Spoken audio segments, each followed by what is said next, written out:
Shalom Aleichem. I'm Ann Toback, the CEO of the Workers' Circle. I'm thrilled to be welcoming you to today's event on what you need to know today to financially plan for tomorrow. As an aside, the reason I'm not joining you in person today is that after 8 months living in the suburbs, I'm returning to live in Manhattan. Things are returning to some semblance of normal here in New York City.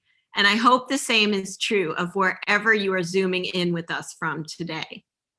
Even as we've all worked remotely this past year, the Workers' Circle community has seen tremendous growth as people the world over have connected with our social justice and Jewish cultural activism.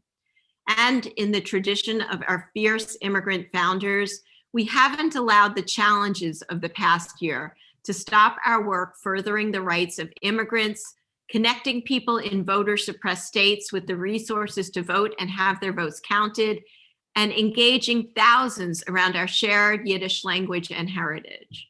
So it's very timely all around that we gather now to talk about future planning. The topic of tax reform is getting a lot of attention these days.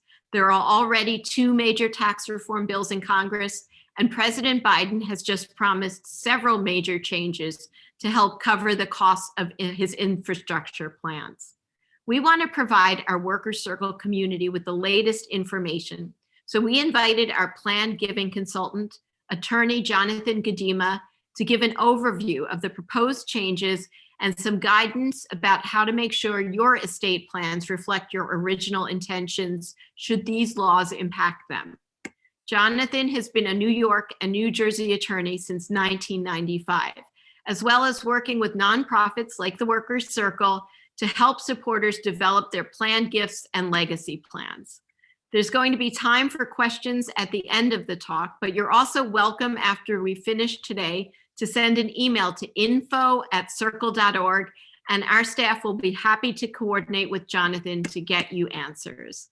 So thank you again for joining us. I wish all of you well, and now it's my pleasure to introduce Jonathan Gudema. I want to welcome everybody to this presentation on several very, very big changes coming our way in terms of taxes, states taxes and income taxes and other things. Again, the 2020, we're calling this 2021 tax reformer. The title is 2021 tax changes, what you need to know to plan for tomorrow.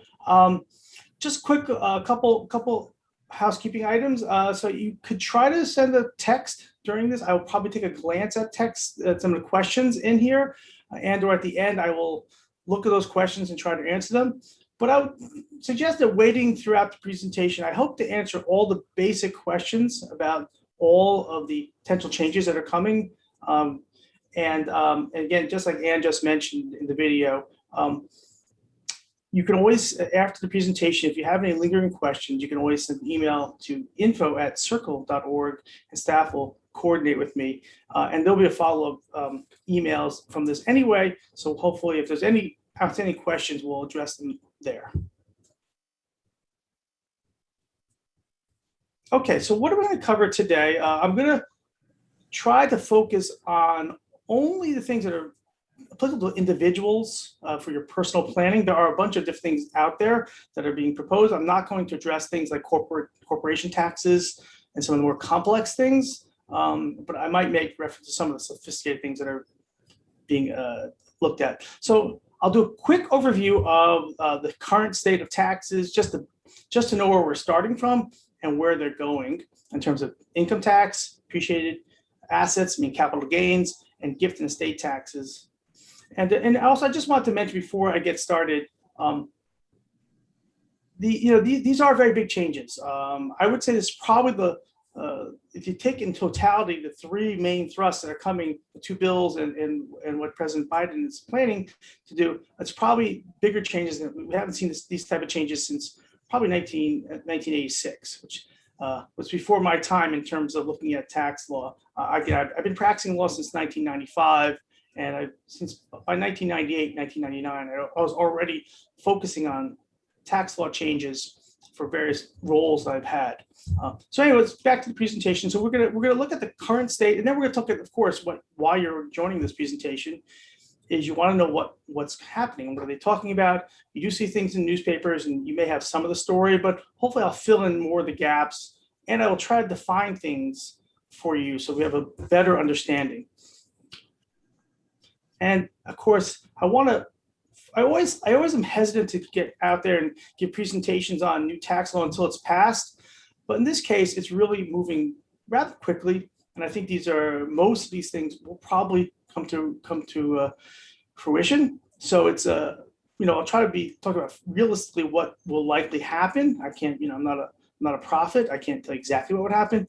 But again, some of the realistic options to consider. And again, the reason why a lot of nonprofits, a lot of lawyers, a lot of financial planners are out there already talking about this is that individuals may have about a window to make some changes in their plans if any of these things negatively impact you. That window will probably be between now and the end of the year. So you don't want to wait until the last minute.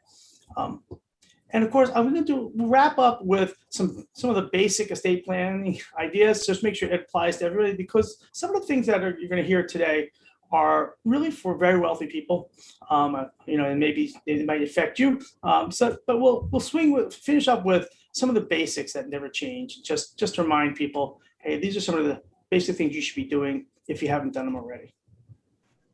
Okay, the current state of taxes, income taxes, capital gains, gift estate taxes, and this is a really short summary. And I don't have the time to go into all of the definitions, but essentially, and I'll show you the tax brackets in a second. We have tax brackets, income tax brackets ranging from 10 to 37%. We have something called the standard deduction. Everybody is entitled to that. So if your deductions are not above $12,400 per individual, you take what's called the standard deduction. That was in effect since 2018, and then SALT stands for state and local taxes. That's a big issue for us in the New York, New Jersey area. It's currently capped. The deduction on your state taxes, including your real estate taxes, is capped at $10,000, and that is not mentioned in the presentation. But I actually have a feeling that one they may change. They may undo that limitation. So this is the really basic, overview. Capital gains and dividends. The tax rates on those range from 0% to 15, 18.8, and 23.8 on those types of gains. And I'll show you some charts on where the cutoffs are. And then we'll talk about the federal estate tax and gift taxes, which at this point, if you didn't know this, you don't get hit with a federal estate or gift tax until you've exceeded 11.7 million per person, and the top rate is 40%. So that's an enormous number, and that one is going to change pretty dramatically. That number has actually got very high. It was doubled. That's called the lifetime exemption. I'll define it a little more in a slide or two. That was doubled in 2018, so it's gotten to a very high level where if you have up to a husband and wife, you can just double it. No federal estate taxes. Now, depending on the state you live in, New York's estate tax, I believe the exemption, when you say exemption, that means that the amount of your estate that's not going to be taxed on the estate side, I think it's 5 million plus some adjusted for inflation in New York. So there might be a little bit of estate tax in New York once you exceed 5 million or so. But again, the federal, that's where it's currently at, but that one's likely to change. I always, it's funny, anytime I give presentations on these topics, I always mention the annual free gifts. That's called the unlimited gift exclusion. You can make as many $15,000 a year gifts to as many people as you want. So, you husband and wife double it.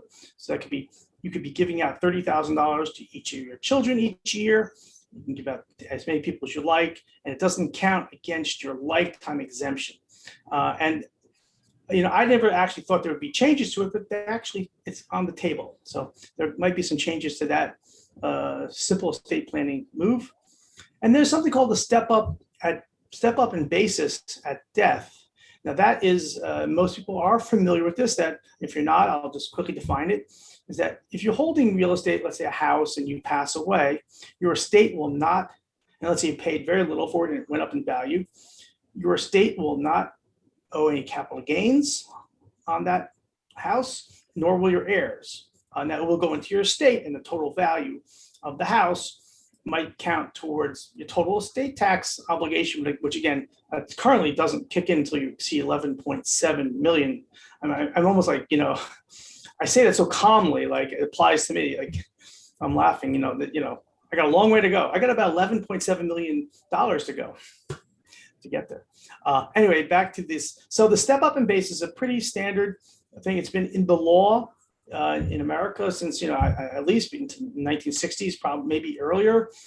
2 single year tax years, they actually did try to do away with it, and they 1976 and 2010, and they actually had to retroactively bring it back because there was too much confusion on the states. So how do you figure out the capital gains on things that have been held for generations, things like that. So so the step up in basis still exists for any what's called unrealized capital gains. I mean, if unrealized means unsold, you own the house or stock and it's not sold, it is unrealized capital gains.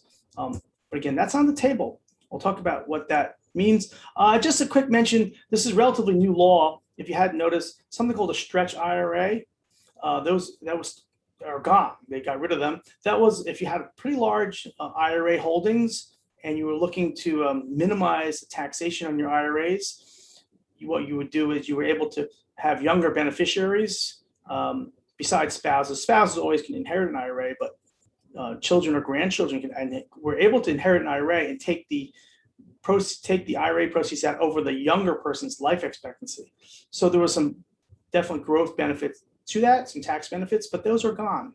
So I always have to mention this because it's already been about a year and a half ago already that this came into effect, but this is pretty important if you have a plan for that. So if that was something you worked out with an attorney that you were going to leave as beneficiaries of your IRA, children or grandchildren, you need to revisit those plans because now it's a 10-year payout window for non-spouses. There's some other exceptions, but I'm not going to go into it. So again, so that was a classic estate planning move that's no longer here. And then just a quick mention, same thing from the Secure Act from January 1st, 2020, required minimum distributions for retirement funds, IRAs, things like that. Now start at age 72. It was 70 and a half.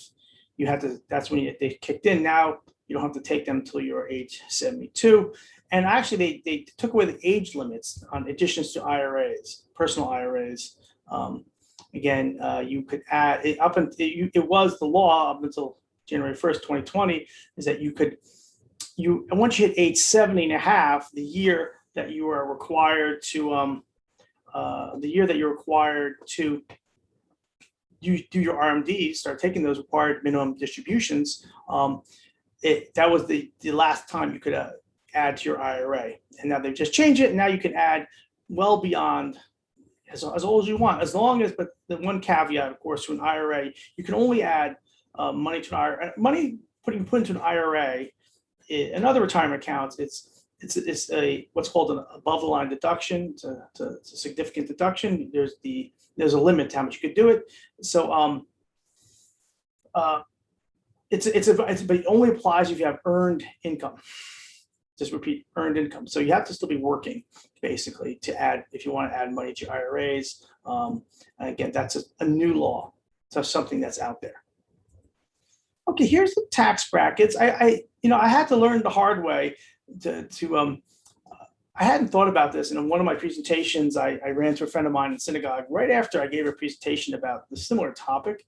And I was talking about the different tax brackets, and he said, well, they're graduated. I said, and it dawned on me, oh, wait a second. So I just want to explain something to you how tax brackets work. Now, this is let's look at the single individual tax bracket here, right here. These are the different levels of taxation.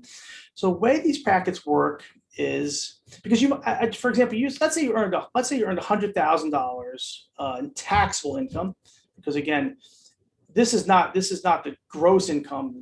It's from all sources. It's gross income minus different levels of deductions, and then you come down to what's something called your adjusted gross income, and then you have another layer of deductions, and you end up with your taxable income. So then once let's say you have $100,000 of taxable income, again, that's after you've taken all your deductions, or you've taken personal exemptions and things like that.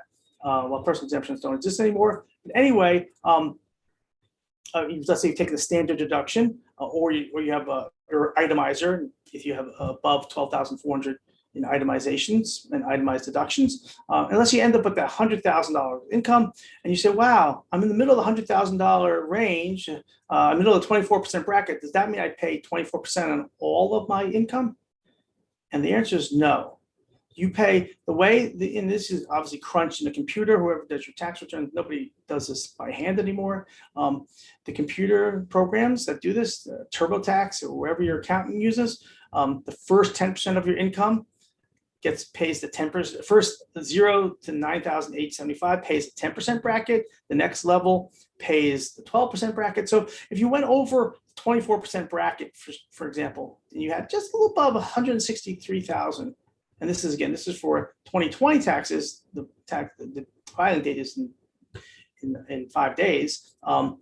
You'd only pay the higher bracket. If you just went to the 32% bracket, but you only pay $1, then just that $1 would pay the bracket. So what I like to tell people is I did a lot of calculations, and most people are paying around 15 to 17% if total combined rate, because again, it's each level. Again, so it's not the end of the world if you have a little increased income. Let's say you take a little more money out of your IRA and it bumps you into a little higher bracket, but it only applies to the income that's in the higher bracket. Okay, so this is our brackets here. And this is, again, between 10 and 37%. Take note that 37% kicks in at pretty high levels of income. Again, singles, 518,000, head of households, and same thing, 518,000. Married, filing jointly, at 622,000. Again, and for married filing separately, it's half of that. Okay, but now take a look at this chart. Now, this is just, again, helping us understand where we're at so we can understand where we're going. I hope this doesn't confuse you. I spent a lot of time on this, try to work this out. So what I do here is income up to, that's basically what I was trying to describe to you. So income up to 9,950. This is for, by the way, 2021. These brackets change slightly each year. Again, you're paying income tax. Ordinary income rates are 10%. Your capital gains rate at this point is 0. Now, when you hit the 40,400, your capital gains rate jumps. Again, that's for capital assets. That's for real estate. That's for stock that you've held for more than a year. Your capital gains on those that 40,400 mark. That's where your 15% capital gains rate kicks in, and you see that the 12% rate goes all the way to 4,000. For income taxes, goes to 4,525. And again, and just one other thing I want to just note, just so you understand. So I mentioned that there are 4 brackets: 0, 15, 18.8, and 23.8. If you went online and said, put a Google search, capital gains tax rates, you'd only have 3. You'd have 0, 15, and 20. But a leftover from Obamacare is something called the 3.8% Obamacare surtax. That's figured out a little differently, a little star there. It's based on your adjusted gross income, not your taxable income. But in any case, it just would note that. So once you, as an individual, hit around 200,000 in adjusted gross income, you get this extra 3.8% Obamacare tax that's tacked on to your investment income in capital gain. And by the way, capital gains rates includes dividends. I assume people know that, but if you didn't, so if you have dividend stock, these lower rates apply. But again, once you get to higher levels of income, you start looking at 18.8%, and then the highest level kicks in at that 445,850 in single individuals. 18.8 goes in at 23.8 after that, which is pretty significant already. If you are thinking about selling something, you don't have to pay capital gains at this point unless you sell something, generally speaking. But just note that many states, New York and California in particular, will charge your capital gain. You charge income tax rates for state level on the state level. So you might pay 5, 6, 7% more. So if you're selling appreciated assets, you might be paying already as high as 30% on your just on your profit, not on the full sale amount, but whatever your profit is. Okay, so this is the current look, and here's a quick chart on these current gift and estate tax. I like to just show people where it's gone. Right when I first started practicing law, it was 600,000, which is pretty low. Even back then, it was pretty low.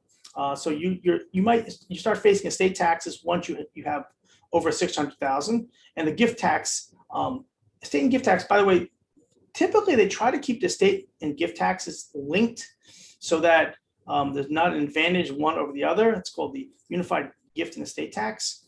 So it was back in 1997. It was 600,000, both for your federal exemption. I mentioned already you have a lifetime exemption, but so it was pretty low exemption, and the maximum estate tax rate was 55%, which is pretty high. And again, and some states had a estate tax on top of that, but there was it's going back and forth. So George Bush the second, he started making some changes to this. He wants to sort of get rid of the estate tax, but he wasn't really able to do that. So he's calling it now the 99.5% Act as proposed. Again, I'm just giving you a little visual of this, and we'll go over it in a slide or two. So he's proposing to bring back the estate tax limits, the what's called the lifetime exemption, back to 2009 levels, 3.5 million per person in your estate, exempt from federal estate tax, and actually a $1 million limit on gifts. So any gifts above 1 million, you'd actually have to pay taxes. I don't know if I'm a lawyer. I'm basically a estates and trust lawyer, and I work with nonprofits, but I don't do the tax returns and stuff like that. So I wonder if you gave away over $1 million on the potential new law, but then you passed away, would your state get some refund for overpaying? I'm not sure how that works. But anyway, that's the current state. And then, and just to mention, just a little preview as we get to the next slides about the proposals, they're possibly going to do something to the step-up in basis at death, which I mentioned was, again, that's the rule where the capital gains that you have in your estate are just supposed to be wiped out upon your passing. And if you inherit, for example, if you inherit a house from a parent, your starting point for figuring out what your eventual capital gains might be is the fair market value on the date of the death of the person you inherited it from. So that means that there was all previous capital gains are gone. And again, so let's take a look at the proposals. There are two already in the Senate, for the 99.5% Act, and then something called a Sensible Taxation and Equity Promotion STEP. I call it the STEP Act, and that's just I like to use abbreviations. And then, of course, President Biden is, with his infrastructure plans, has a bunch of tax increases he has promised, which we have to look at closely. Okay, so what is being proposed in the 99.5% Act? Okay, so we're dropping that lifetime estate exemption to 3.5 million per person, and the gift tax exemption to 1 million. Now, if you've used more than this, you have every right to have done the current laws. You can actually use up to 11.7 million per person. Let's say you worked as an estate planning attorney and utilized the current exemption amount. You gave it away. You can give it. You can actually literally give. You could transfer. You're not going to write a check for 11.7 million, but you could actually simply transfer cash or probably securities to a child, for example, of 11.7 million. Now, what if the law passes? They're not going to be able to. They're not going to say, "Oh, we want to go back and tax you on those previous transfers." So this particular law, in the Act itself, already says this would start January 1st, 2022. So it's not a retroactive law, which is actually helpful, and it gives people time to think about their planning if they haven't done anything yet. And then the tax brackets I mentioned, they're basically going to try to lower those brackets a bit for the lower states. Well, no, not I'm sorry. They're going to increase it a little bit. And then they're going to throw in a really high tax on people with over $1 billion. So,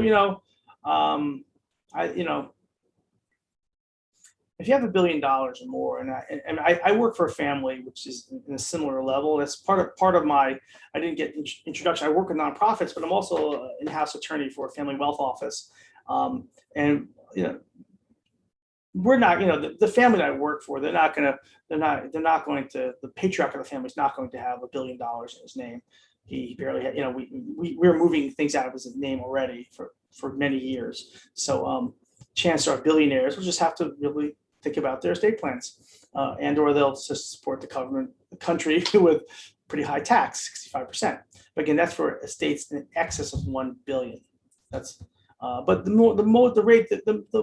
lower end estates, when estate tax kick in, it'll be at 45%. At a certain point, it'll kick up to 50%. But at pretty high levels.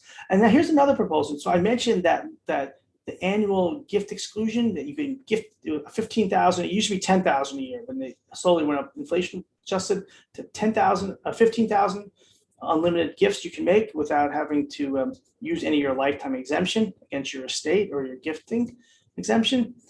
Now it's going to be interesting. I mean, again, there's certain things I think will definitely happen. I'll just mention, I think that the dropping of the estate tax exemption level will probably happen. I think that's a high likelihood. I don't think there's going to be big objections to it. And I do think that the current 11.7 million is actually very high. I think that's probably overly high.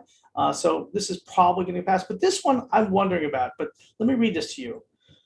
This is they're going to allow 10,000 per donee, per recipient, gift tax exclusion. So if you want to help, let's say you have 3 kids, you're going to have a little bit of a problem. If you have 3 children, you want to max this out because you can't give more than 10,000 per child, and there's a $20,000 cap for you, the donor, the one giving. And this is not charitable giving, by the way. This is just giving to your family. Sorry about the lights there. So they're proposing this. This seems a little onerous, actually, because this is going to create a lot more, confusion for people, and it's pretty limiting. It went from unlimited to now a $20,000 limit and maximum 10,000 per recipient. So that seems a little excessive, but okay. And I'm not going to go into the details, but there are going to be various changes. There's a whole list of changes aimed at something called dynasty trusts and other sophisticated plans. So this bullet point, these are things I actually work on. I'm not a lawyer in a law firm. I'm working, I call it a family wealth office. But essentially we work with outside law firms, and we do all these different types of trusts and these different plans. And basically the bottom line is, from my perspective, because I'm an insider on this now. Again, I don't sell myself off as, hey, I'm going to, do this very wealthy person, I'm going to do all your estate plans for you. I'll tell you, go to a big law firm, go to one of the experts. But I see everything that they're doing, and basically, my sense is that somebody on the Bernie Sanders team, or whoever helped draft this law, they brought an estate planning attorney in. They said, okay, tell us all the tricks that you got, all the different things they do, and we're going to try to slow them down or end them. So that's what they're going to do. So again, this is I went to a 90-minute webinar just for lawyers, and just this bullet point. Again, I'm not telling you the details, but just this bullet point, they spent most of the time discussing, what's going to happen, because the changes are going to affect current plans that are out there. So if you have done any estate planning already, and you might have done anything more sophisticated than just some of the simple stuff, for sure your attorneys should be in touch with you, or you should be in touch with your attorneys to find out, is there something they're recommending to do. So again, it's kind of ironic that my guess is that they got an insider, one of the top estate planning attorneys, or somebody who really knows that stuff really well, to basically spill the beans on all the tricks, and they're going to try to take them all out in one bill. And I think the public wouldn't care either way. There's only not a lot of people it affects. So this stuff probably will happen, and that's the way things go with the tax law. It goes in cycles. So it went a little too far one way. Now it's bouncing back the other way. Okay, let's talk about the STEP Act. Okay, so this is very interesting. what they're proposing is at death, when someone passes away, they'll get what's called a capital gains exclusion. Again, you won't be taxed on capital gains for the first $1 million of gain in the estate. Okay, that sounds pretty simple. Now, during life transfers, again, that's not a passing. This is during life transfers. Any complete transfer to a trust or an individual. Again, trusts are used in sophisticated planning. Trusts are used very often. So if you transfer anything to a trust or an individual other than a spouse, of course, they'll only get the first 100,000 will be free of gain. Won't have to pay any gain, but after that, you're going to have to be subject to transfer tax, which is essentially capital gains. So normally, I mentioned, right, capital gains are only owed when you sell something, but if you transfer something, so let's say you have a $500,000 stock of 500,000. Let's say Verizon stock, you have 500,000 of it, and you send it to a trust on behalf of one of your children, and you have what's called your basis, your cost, your purchase price for that stock could be as low as zero, because depending how you acquired the stock. And again, my client, does something that my client has a lot of zero basis things. So that the capital gains would be the entire 500,000. So only 100,000. So even though you're not selling the stock, but first 100,000 would be not capital, no tax on it, but then the capital gains tax on from 100 to 500,000 under my example. So that's kind of, again, this is to be seen how this will sort of play out. So as once the law gets passed, you'll hear more information, and we'll have another webinar at that point. Now the question is, what about estates with illiquid assets, farms? And this always happens when it comes to estate planning and new laws in the states. Farms in particular jump out as potential issues. So let's say you have a farm worth a couple $1 million, and the family doesn't want to sell the farm. Now they're going to have to pay capital gains, and let's say they paid very little for it, it's worth a couple $1 million. That could be pretty devastating for a family. So they put in here interest. There's basically upon death, there basically be a lien put on that property that's being inherited for whatever the capital gains tax would be on it. And I haven't seen how the brackets would work out. And maybe it's probably different than the individual brackets for sure. But in any case, that what they'll do on that lien, whatever. Let's say it's $1 million of capital gains that they want to tax above the $1 million exemption. So the first $1 million is free, not free forever, but free of being taxed. But the second, let's say a property is worth $2 million that you inherit a farm. So the first 5 years, you're only going to pay 10. You can pay interest. The interest on what you would have had to pay if you were paying that capital gains, but you can't afford to pay it, and then you pay in 10 equal installments for the remaining 10 years. So it's a 15-year payment period for. And if you sell the property, you'd have to pay off all the capital gains that's owned. Basically, so again, it's a lien.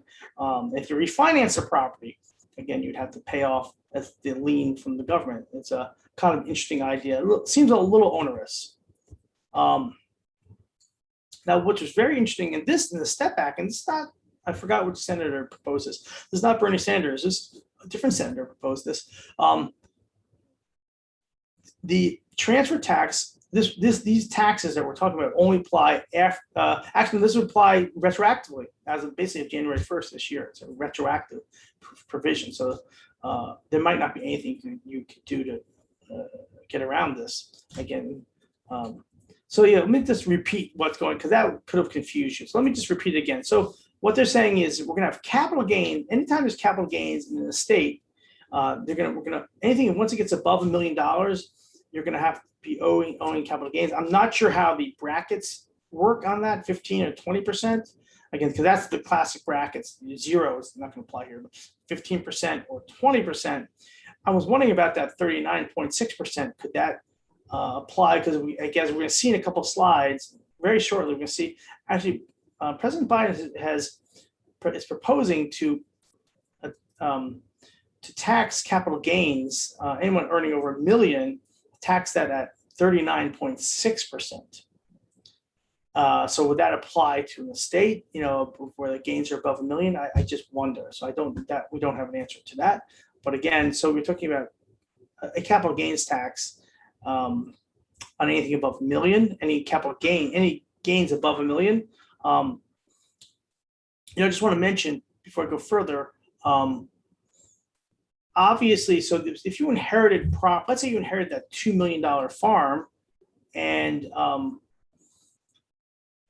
you paid capital gains. This basically somebody had to pay capital gains. Maybe came out of the estate, but there was capital gains paid on only the second million. So basically, you would inherit the property. Let's say it was worth, you paid whoever you got it from, your parent paid zero for it. Let's say because it's again the basis maybe was adjusted for different things. Let's say a zero basis $2 million property. Make it easy for us math wise. So the first million would still be that capital gains that you're not paying on would still be, well, actually, I'm not sure. So what would happen? So I guess what I'm asking, thinking about is what would be the recipients, the recipient of the property, what would be their cost basis? Because then, so would it be the first million is free? Yes, that's what they said. The first million is free. And then you paid capital gains on the second million. So you would actually your tax basis where you determine your gain. Return your gain. That would be your starting point. So in terms of taxes in the future, again, we mentioned the 15 years. You get a 15 illiquid assets. They're not even sure how to define that. You'll get 15 years to pay those gains. You get 5 years of interest, 10 years of equal payments. During life, you get, again, it's only a $100,000 per gift exemption from capital gain. So that's actually that would go after a lot of estate planning moves. I'm just mentioning that, a lot of estate planning moves involve moving appreciated assets into trusts into the next generation. Now we're going to start taxing it once it's above $100,000. So even though the property is not being sold. And again, there's a movement to take away the free step up in basis at that. I'm not sure why there's such a movement. I think it just makes things a little complicated, but again, that's so even if this step up doesn't get passed, we might see this proposed some sort of change in the step up in basis from the Biden administration. Okay, and now let's talk about the Biden tax plan increase. Okay, so first of all, he said if you're in the highest bracket, any taxes above that level, when you hit the bracket of 37%, will now be paying 39.6%. Okay, so that's pretty, and you saw the chart already. That's pretty simple. By the way, what they haven't announced is they might, because they have promised, the president has promised, if you're not going to pay higher taxes if you're earning under $400,000. So it does mean if you're earning over $400,000, you're going to jump to 39.6. So we don't know. We don't know the answer to that. Well, if you're currently in a 37% bracket, you're for sure looking at taxes jumping to 39.6. Again, only for income above that level. And then what he's proposing, this is pretty significant. Taxes on long-term capital gains and qualified dividends. It will be 39.6%, a new bracket for anybody who earns over $1 million. Again, I don't know if the $1 million is adjusted gross income or taxable income, but let's say whatever they decide it'll be a pretty significant tax on capital gains and dividends. Again, those are combined. They'll jump to the highest bracket of 39.6%. Plus, if you're earning that amount of money, you're already going to pay the Obamacare tax of 3.8%. So that basically, that's meaning to say the highest capital gains dividends rate will be 43.4%, compared to 23.8%. Again, that's only for people earning $1 million or more. And again, I'm not sure if that's based on adjusted gross income or taxable income. Okay, and there's a little point here. Something's come back from the Obama administration. They were talking about this about 11, 12 years ago about limiting the value of deductions for people earning over certain levels. So they're actually mentioning this already, that they're going to say anybody earning over $400,000, the value of the deductions won't be based on it. Once you're earning $400,000, your deductions will only be worth as if they're in the 28% bracket. Essentially, they're going to take away, if there's $100, let's say there's $100 deduction. So you would save, let's say you're in 37% bracket, you're saving 37 cents on the dollar. That's oversimplification. But now instead of saving 37 cents on the dollar, and this is for charitable giving, let's say you made a charitable gift of $100,000 and this applied to you, your deduction would only give you a value of, you'd only save 28 cents on the dollar. And some other things they're doing there, which are kind of hard to understand, kind of hard to explain. I'm not really so fond of things that are hard for people to understand because they don't, the best thing is just come up with a rate and just everyone knows, okay, this is what the rate is, but this is what they do in Congress. It's not just, it's not one party or the other, always looking for ways to show revenue. And that's another way. So this is a chart again. I believe the PowerPoint will be made available to everybody when we send out the follow-up. You'll get to see this. So this is what the potential chart will look like. And again, I'm not going to spend a lot of time on it because what we're doing is adding down at the bottom here the 43.4% bracket. Again, if you live in New York or California or other states where there's a state level income tax, that's clearly you're looking at 50% tax on. Again, you're earning more than $1 million and you sell something worth, of significant capital gains, you might have to give about over 50% of it in taxes, federal and state. And just a quick mention on COVID relief. COVID relief, again, there's they officially made it. They've extended something called the non-itemizer deduction. So if you don't take that standard deduction, that meant you didn't actually get any deduction value for your charitable giving. So now you can deduct $600 for a married couple for filing jointly or $300 for all others. Nice little point that was last year and it's extended this year from COVID relief. And this year there's actually charitable deduction against your AGI. There's a limit. You can never deduct up until last year. You could not deduct over 60% of your adjusted gross income. So let's say you earn $100,000, you can't take the charitable deductions in that year more than $60,000. That was the max for cash giving, and 30% of that, 30% or $30,000 for appreciated assets. But in 2021, for gifts of cash, and I actually was talking to an individual, a donor was a client of mine, and they were actually utilizing this law because they wanted to get extra deductions. So just something to know. Again, they can actually deduct 100% of your adjusted gross income if you wanted to give away, but it has to be cash gifts. Cash, it can't be gifts of appreciated stock or unusual things. Okay, so we're at the realistic issues at stake and some realistic options. Because I already mentioned, I believe the federal state tax exemption is going to drop to 3.5 million. I believe that's probably going to happen. And they'll probably drop the federal gift tax exemption again to 3.5 million for lifetime through your state and $1 million gift tax exemption for gifts while you're alive, higher capital gains rates for the highest earners, that's for sure. People, again, earning over $1 million.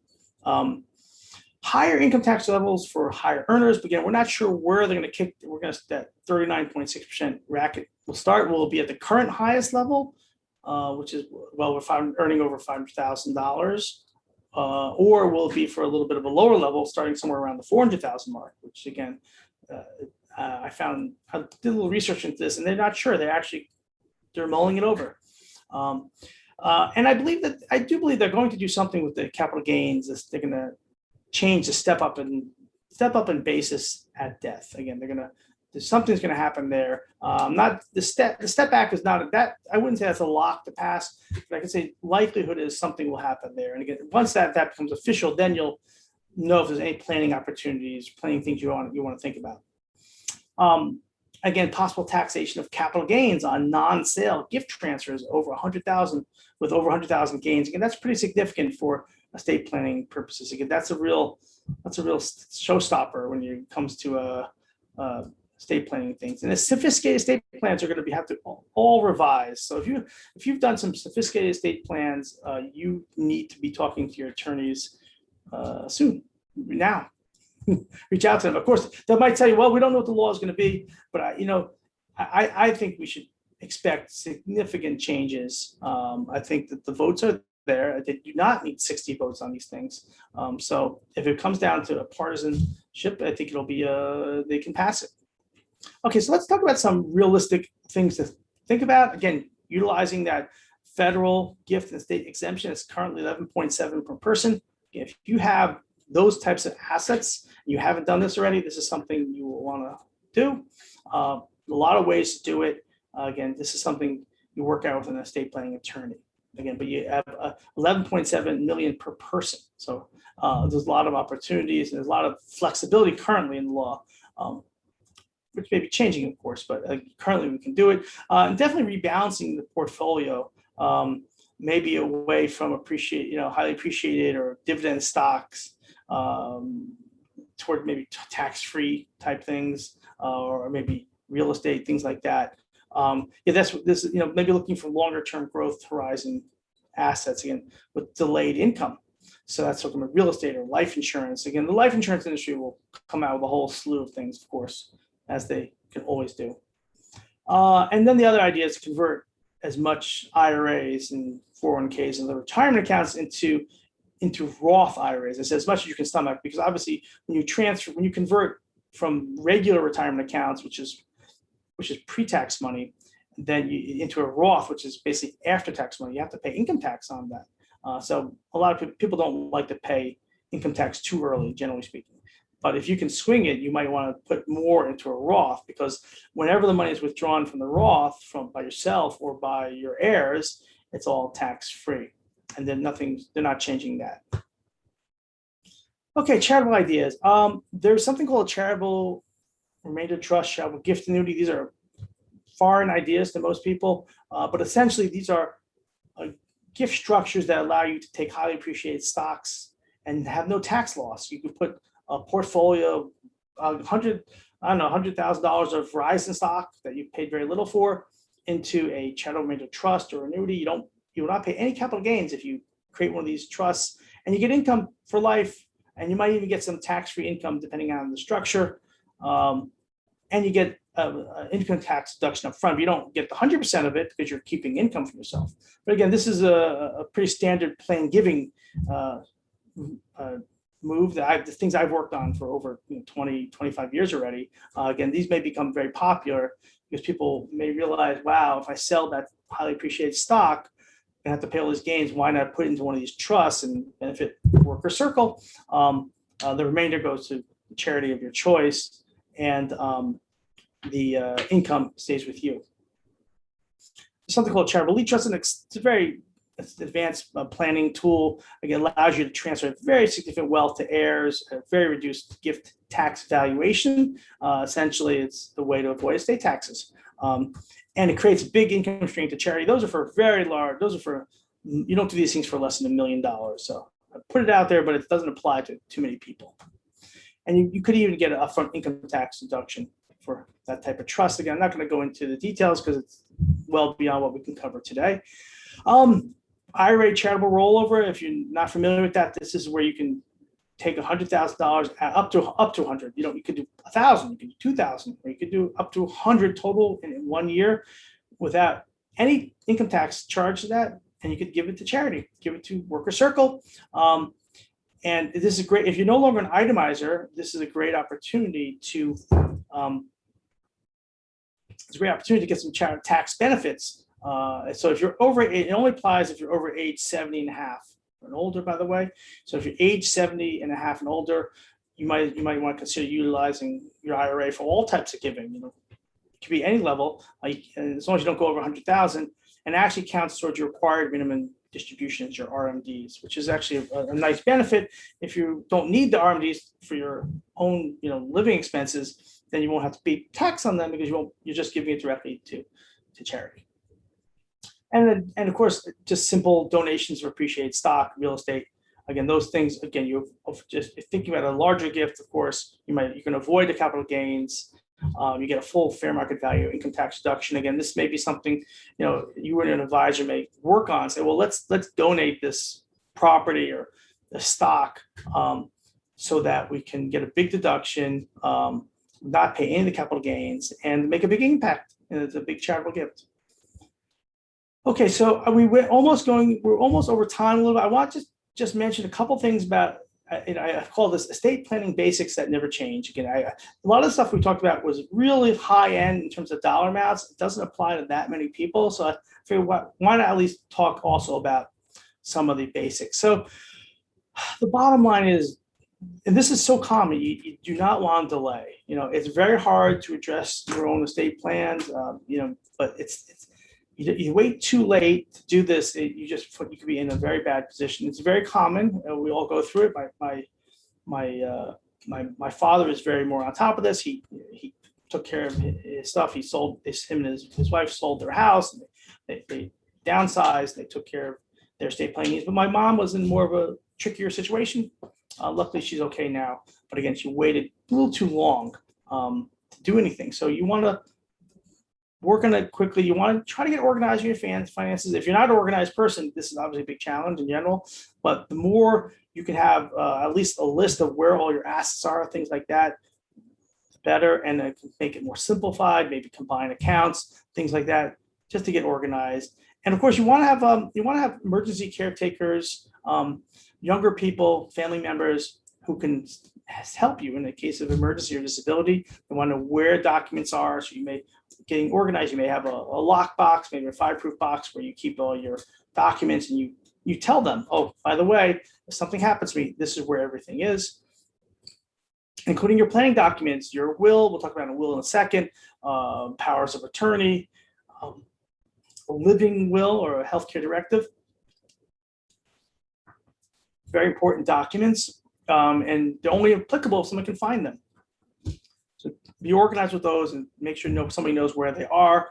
Again, you can have those basic planning. Estate planning is a will, a power of attorney, living will, healthcare proxy, and beneficiary designations. I don't want to drag on too long because again, we're getting a little late here today, but my experience in estate planning is that for typical people, this is where the problems arise. If you're not careful with your beneficiary designation. See, a beneficiary designation is where you can be on a retirement account. Certain types of accounts are inherited.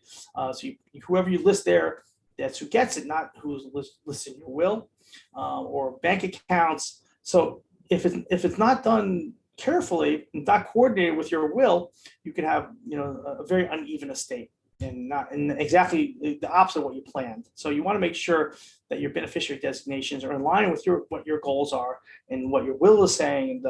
Because even if the will says one thing, the beneficiary designations, which are literally, like legally speaking, overrule the will. So you want to be very careful there. Quick 10 reasons to have a will. I just worked with a client, an older woman who wanted to leave all her assets to a charity that she likes, and she designated every account, every beneficiary designations to that particular charity. And in the end of the day, I said to her, you still need a will. And I don't want to do wills. No, you need a will. Of course, a will just tells how your estate's going to be distributed. If there's minor children, of course, extremely important, who will take care of the minor children.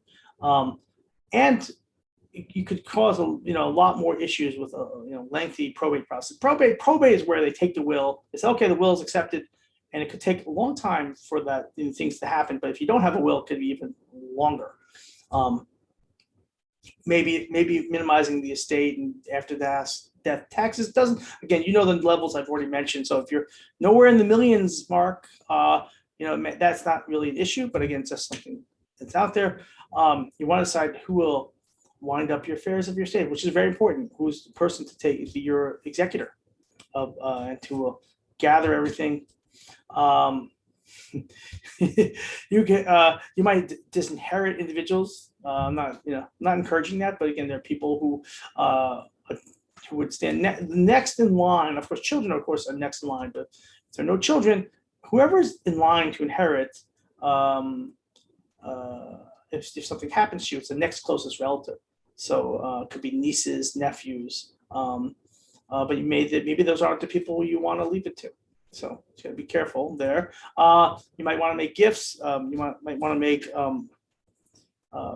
gifts to charity in your will. That's the legacy circle, in the legacy society, which I'm involved with in worker circle. Again, so very important to think about that. And again, avoid legal challenges. And if you don't have the will, there could be a lot more potential fighting. And again, if your life circumstances change, you want to be able to make the decision yourself. And lastly, well, we don't know. Nobody knows the date and we're no longer going to be here. So we want to take time to do plans. And quick a couple things on estate plan. Again, just think about your goals. Get organized. I mentioned that already. Evaluate your know your financial situation. It's important. I see sometimes people don't evaluate their financial situation, and then their wills are a little lopsided. So that all the favorite charities get $10,000, for example, and then some charity that they put as a residuary gets $500,000, sometimes or $1 million or multi-millions. And I sometimes wonder if the person realized how much they were leaving to these other institutions. Maybe they knew, but sometimes they don't always. If they weren't evaluating their own financial situation, they might end up leaving a lot more to places they weren't thinking about giving that much money to. Again, have those documents created, update your beneficiary designations, and title the assets appropriately. Again, that's where I see the biggest problems. If all the nice plans are great, but if you don't update those beneficiary designations and be in line with your goals, it's just the opposite happens to what you planned.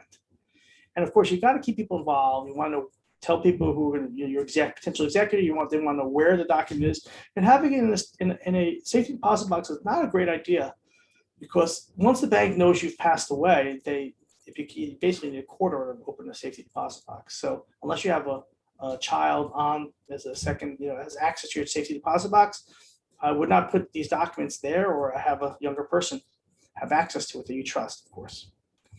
And you want to look at these plans, and maybe if there's a major life events change, you adjust them. Okay, so we're right at an hour, but I want to just make mention. I always want to make the statement. I do think that the changes coming will be the most significant we've seen in a generation. I think it's some of the stuff that has gone too far in one direction, so we're just bouncing back. But there are very big changes. But I always tell people, avoid a rash reaction. Try to be methodical about it. Try to get in touch with your advisors. Don't wait until the last minute, because sometimes it's just not enough time to do things.